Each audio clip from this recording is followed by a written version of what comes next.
2024 ఆంధ్రప్రదేశ్లో జరిగిన ఎలక్షన్లో వైఎస్ఆర్సీపీ పార్టీ ఘోరంగా ఓడిపోయింది. ఎంతగా అంటే 175 సీట్లలో కేవలం 11 సీట్లు మాత్రమే వచ్చాయి. ఒక పొలిటికల్ పార్టీ ఈ విధంగా ఓడిపోయిందంటే ప్రజలేమి కారణం లేకుండా ఓడించరు. ప్రజలు ఎన్నో ఇబ్బందులు పడితే తప్ప ఈ విధంగా వాళ్ళు చేయరు.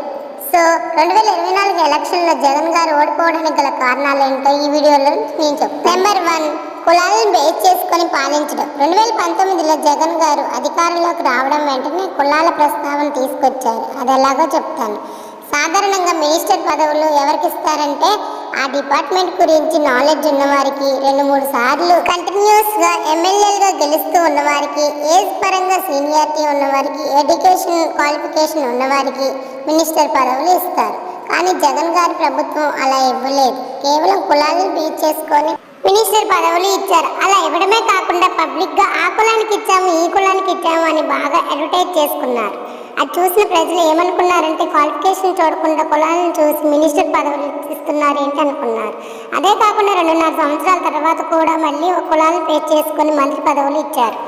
జగన్ గారు అలా ఇవ్వడానికి కారణం ఏంటంటే ఆ కులం ఓట్లు తనకి పడతాయని. కానీ జగన్ గారు గ్రహించలేకపోయింది ఏంటంటే 2019లో అన్ని కులాల వారు ఓట్లు వేస్తేనే తాను గెలిచాడని కులం చూసి ఓట్లు వేసే ప్రజలు పర్సంటేజ్ తక్కువగా ఉంటుందని గ్రహించలేకపోయారు. సో జగన్ గారు మిగతా మిస్టేక్స్ ఏం చేశారో అది పార్ట్ 2లో వివరించడం జరిగింది. Please keep watching this channel.